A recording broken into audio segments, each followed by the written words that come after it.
নমস্কার। অবশেষে পুজো এলো, কি মজা!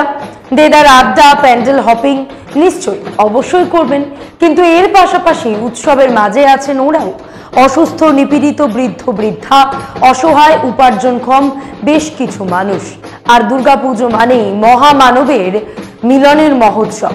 স্বামী বিবেকানন্দর কাছে দুর্গাপুজোর প্রকৃত অর্থ ধর্মীয় আচারে সীমাবদ্ধ ছিল না, এর ভেতরে তিনি জাতির জাগরণের শক্তি দেখেছিলেন।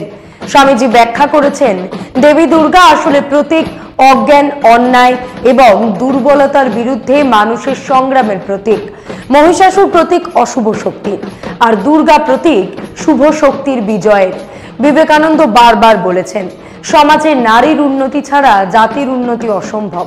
দুর্গাপুজো সেই নারী শক্তির পুজো, যা কেবল ঘরেই নয়, রাষ্ট্র এবং সমাজ জীবনেও সমান গুরুত্বপূর্ণ।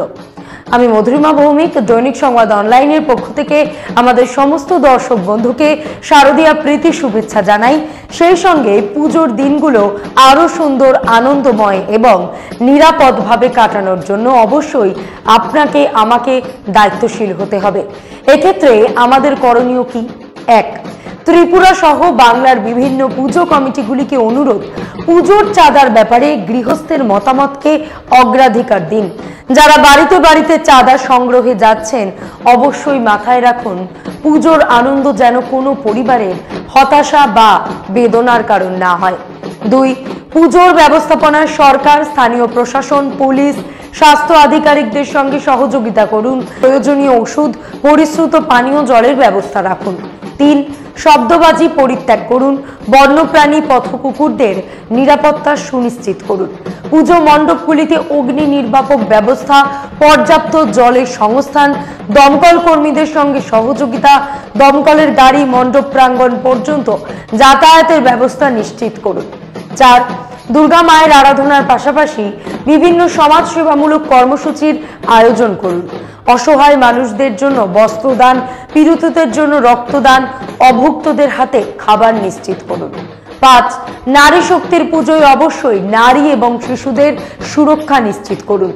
রাত্রিকালীন পাহারা, অন্ধকারাচ্ছন্ন নির্জন এলাকায় পর্যাপ্ত আলো, সজাগ এবং সতর্ক দৃষ্টি রাখুন।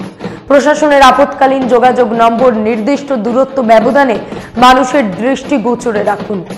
ছয়, দশমীর দিন প্রতিমা নিরঞ্জনের সময় বাড়তি সতর্কতা অবলম্বন করুন। ডিজিটাল সাউন্ড সিস্টেম ভলিউম নিয়ন্ত্রণ করুন। প্রতিমা নিরঞ্জনের আগে জলাশয়ের আশপাশ পরিষ্কার রাখুন। জলাশয় পর্যাপ্ত আলোর ব্যবস্থা রাখুন। এলাকার দক্ষ সাঁতার প্রশিক্ষকদের যে কোনো অপ্রীতিকর পরিস্থিতির জন্য প্রস্তুত রাখুন। শিশু, মদ্যপ এবং সাঁতার না জানা মানুষদের জলাশয় থেকে দূরে রাখুন। সবশেষে বলার, সতর্কতাই আনন্দের সিঁড়ির প্রথম ধাপ।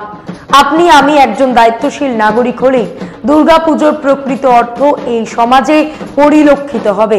শেষে সেই স্বামীজির কথাতেই ফিরে আসি। স্বামী বিবেকানন্দ দুর্গাপুজোকে কেবল ভোগ আর বাহ্যিক আচার নয়, ভেতরের শুদ্ধি এবং আত্মনিয়ন্ত্রণের সঙ্গে যুক্ত করতে বলেছেন। আর তাই ভালো থাকুন, উৎসবের দিনগুলো আত্মীয়, বন্ধু, পরিজনকে নিয়ে উপভোগ করুন।